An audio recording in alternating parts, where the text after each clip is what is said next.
एक गांव में कुशल नाम का एक लड़का रहता था, जो कि बहुत गरीब था, लेकिन उसे चित्र बनाने का बहुत शौक था। वह लकड़ी की सहायता से मिट्टी पर बहुत ही सुंदर चित्र बनाता था। उसके पास पेंसिल और कागज खरीदने के लिए भी पैसे नहीं थे। एक दिन एक बूढ़ा आदमी उसके सामने आया। उसने कुशल को एक पेंसिल दी और कहा कि तुम इस पेंसिल से केवल गरीब लोगों के लिए ही चित्र बनाना, और अगर कभी मेरी जरूरत पड़ी तो तुम इस पेंसिल की सहायता से ही मुझे बुला सकते हो। यह कहकर वह बूढ़ा आदमी गायब हो गया। इसके बाद कुशल ने एक आम का चित्र बनाया तो वह असली आम में बदल गया।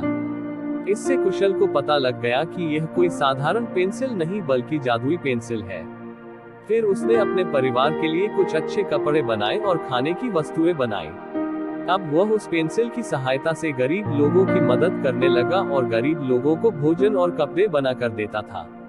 जब यह बात गांव के राजा को पता लगी तो राजा ने कुशल को बुलाया और उसने कुशल को अपने बगीचे के लिए सोने का पेड़ बनाने के लिए कहा।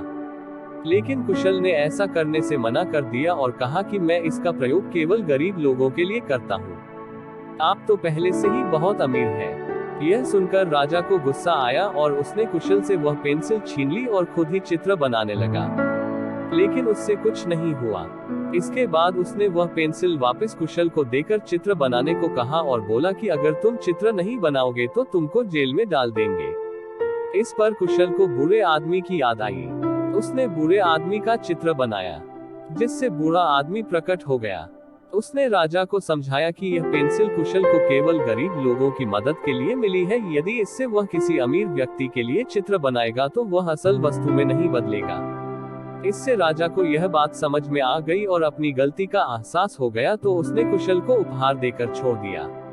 सीख: इस नई कहानी से हमें यह शिक्षा मिलती है कि हमें लोगों की मदद करने के लिए हमेशा तैयार रहना चाहिए।